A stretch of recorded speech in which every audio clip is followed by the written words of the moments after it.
నేను చెప్తా ఉన్నాను, ఈ తప్పుడు కేసులు పెట్టి ఎన్ని రోజులు బెదిరిస్తారు, ఈ రకంగా ఎంతమందిని జైల్లో పంపుతారని కూడా అడుగుతా ఉన్నారు. ప్రజలు గమనిస్తా ఉన్నారు. ఎందుకంటే జగన్మోహన్ రెడ్డి గారు ముఖ్యమంత్రిగా ఉన్న 5 సంవత్సరాల కాలంలో 2,70,000 కోట్ల పైచిలుకు, లక్షల కోట్ల పైచిలుకు పేదవారికి సంక్షేమ కార్యక్రమాల రూపంలో డబ్బులు ఇచ్చిన వాళ్ళ వాస్తవం కాదని అడుగుతా ఉన్నారు.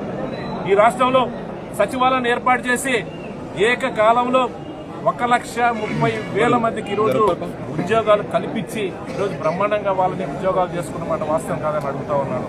ఏదైనా ఆ వైపు ఏమైనా అడుగులేశారని ఈరోజు ఈ ప్రభుత్వాన్ని నిలదీస్తా ఉన్నాం. ఇది ఎల్లకాలం ఉండదు.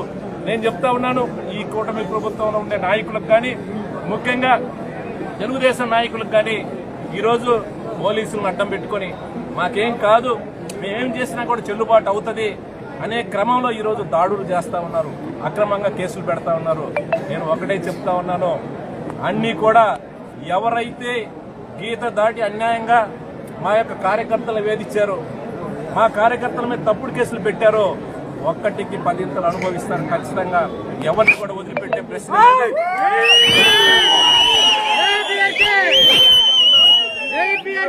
ఎన్ని తప్పుడు కేసులు పెట్టినా, ఏ విధంగా ఇబ్బంది పెట్టినా దాని మీద పోరాటం చేయడానికి, ఎదుర్కోవడానికి సిద్ధంగా ఉన్నాం. ఖచ్చితంగా ప్రతి కార్యకర్తను కూడా కాపాడుకుంటాం.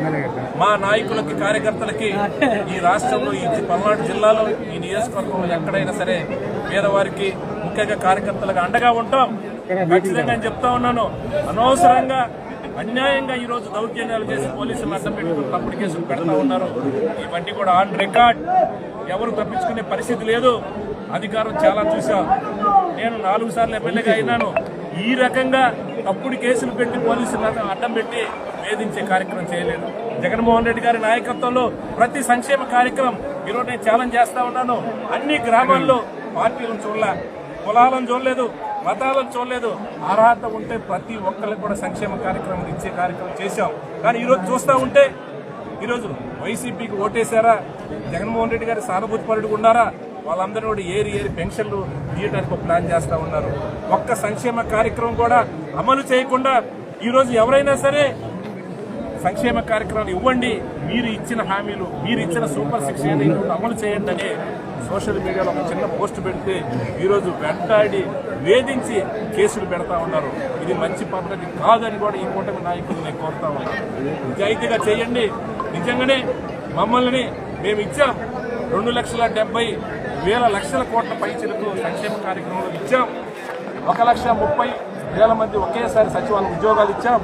మేము 5 సంవత్సరాల కాలంలో 34,000 మందికి ఉద్యోగాలు కల్పించాం. ఇంకా ఎక్కువ కావాలని కూడా ప్రజలు ఆశపడి ఉంటారు, ఆశతో ఉంటారు. మిమ్మల్ని నమ్మారు, మీకు అధికారం ఇచ్చారు. కానీ ఈ రకంగా తప్పుడు కేసులు పెట్టి బెదిరించే కార్యక్రమం చేయాలి. ఇంతకన్నా మిన్నగా చేయాలి, హర్షిస్తాం. ఇంతకన్నా మిన్నగా కూడా మీరు ఖచ్చితంగా కూడా ప్రజలకు ఉద్యోగాలు ఇవ్వండి, సంక్షేమ కార్యక్రమాలు ఇవ్వండి, మాకన్నా ఎక్కువ చేయండి, హర్షిస్తాం. కానీ అడగకూడదు, గొంతు నొక్కే కార్యక్రమంతో ఈరోజు తప్పుడు కేసులు పెట్టి దౌర్జన్యం చేసే కార్యక్రమం చేయడం ఇది పద్ధతి కాదు. ఎందుకంటే నేను 30 సంవత్సరాల నుంచి పల్నాడులో రాజకీయం చూస్తా ఉన్నాను. నేను 4 సార్లు ఎమ్మెల్యేగా అయినాను. ఇలాంటి బెదిరింపులు చాలా చూసాం. వీళ్ళు కేసులు పెట్టినా, ఇబ్బంది పెట్టినా తాత్కాలికంగానే చేస్తూ ఉంటారు. ఎందుకంటే గతంలో కూడా మేము అధికారంలో ఉన్నాం. కానీ ఈ రకంగా ఎప్పుడు కూడా 1 సైడ్గా కూడా వేధించే కార్యక్రమం చేయలే, ఆస్తులు లాక్కునే కార్యక్రమం చేయలేదు. నిజాయితీగా చేశాం.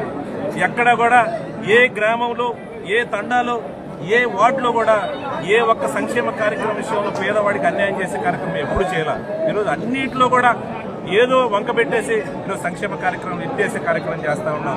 ఖచ్చితంగా రాబోయే రోజుల్లో ప్రజల పక్షాన పోరాడతాం.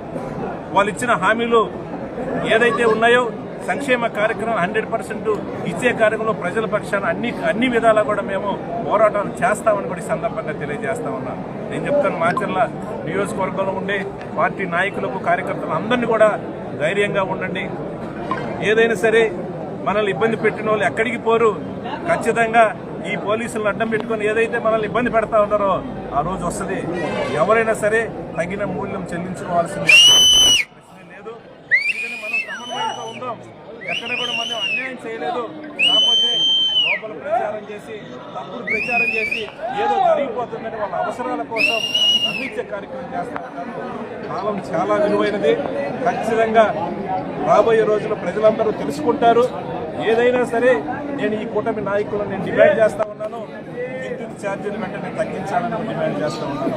పేదవారికి ఏదైతే నువ్వు బహిరంగ మీటింగ్లో చెప్పావో ₹1 కూడా కరెంట్ ఛార్జీలు పెంచం, ఇంకా తగ్గిస్తామని కూడా చెప్పిన మీరు కూటమి నాయకులు చంద్రబాబు నాయుడు గారిని నేను కోరుతా ఉన్నాను.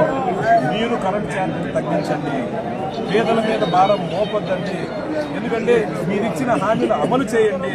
అంతేగాని ఎవరు మాట్లాడితే వాళ్ళని రివర్స్లో పోలీసులు అడ్డం పెట్టుకొని కేసులు పెట్టే కార్యక్రమం చేయొద్దు. ఎందుకంటే ఇంకా రాజకీయం చాలా ఉంది. ఈ అధికారం శాశ్వతం కాదు. ఎందుకంటే నేను గతంలో తెలుగుదేశం ప్రభుత్వం అధికారం ఉన్నప్పుడు చూసాం, కానీ ఇంత దౌర్జన్యంగా కూడా ఎక్కడ లేని పరిస్థితి. ఈరోజు ఎవరైతే పేదవాళ్ళు ఉంటారో, ఎవరైతే చిన్నవాళ్ళు ఉంటారో, ఎవరైతే అమాయకులు ఉంటారో, ఎవరైతే వీళ్ళు నన్ను ఏం చేయలేడనంటే వాడి మీద దౌర్జన్యం చేసే పరిస్థితి, అన్యాయంగా కూడా బెదిరించి డబ్బులు వసూలు చేసే కార్యక్రమం చేస్తూ ఉన్నారు. అందరూ కూడా ప్రజలు గమనిస్తూ ఉన్నారు. దయచేసి ఈ సందర్భంగా మనందరం కూడా వైసీపీ పార్టీకి సంబంధించిన కార్యకర్తల నాయకులు అందరినీ కూడా కోరుతా ఉన్నాం. మనం ప్రజల పక్షాన పోరాటం చేయాల్సిన అవసరం ఉంది. రాబోయే రోజుల్లో కూడా అన్ని ఉద్యమాలు చురుగ్గా పాల్గొని ఏదైతే ప్రజలకు ఇచ్చిన హామీలు ఈ ప్రభుత్వం చేత అమలయ్యే విధంగా కూడా ఒత్తిడి చేయాల్సిన పరిస్థితి ఉందని కూడా సందర్భంగా తెలియజేసుకుంటూ ఈరోజు ఈ కూటమి నాయకులని ఈ ప్రభుత్వాన్ని మేము డిమాండ్ చేస్తా ఉన్నాం. దయచేసి ఏదైతే మీరేదో తప్పుడు లెక్కలతోటి మీకున్న మీడియాతోటి ప్రజలను మభ్యపెట్టే కార్యక్రమం దయచేసి చేయొద్దండి. మీరు ఏదైతే 15,485 కోట్ల రూపాయలు ప్రజల మీద, రైతుల మీద భారం మోపి వాళ్ళని యొక్క గుండెల మీద అన్ని కార్యక్రమం ఏదైతే చేస్తామో దయచేసి అది మానుకోవాలి. మీరు అన్నమాట ప్రకారం ఏదైతే కరెంటు ఛార్జీలు తగ్గించాలని కూడా సందర్భంగా చేస్తా ఉన్నాం. ఎందుకంటే ఆ రోజు తెలియదా, వేస్తే జగన్మోహన్ రెడ్డి గారు ఏదో చేశారు అందువల్ల మేము పెంచుతున్నామని స్టేట్మెంట్ ఇస్తా ఉన్నారు. దయచేసి ఎలక్షన్స్ ముందు మీకు తెలియదా? అనుభవం ఉన్న నాయకుడు నేను ఈ రాష్ట్రానికి 14 సంవత్సరాలు ముఖ్యమంత్రిగా చేసుకున్న చంద్రబాబు నాయుడు తెలియదా అని అడుగుతా ఉన్నాను. అన్నీ తెలుసు. ప్రజలను మోసం చేయొద్దంటే దయచేసి ఏదైతే విద్యుత్ ఛార్జీలో మీరు పెంచిన ఏదైతే ఇమీడియట్గా తగ్గించాలి. మీరు అన్నమాట నిలబెట్టుకోవాలని కూడా ఈ సందర్భంగా వైఎస్ఆర్ పార్టీ తరఫున డిమాండ్ చేస్తాం.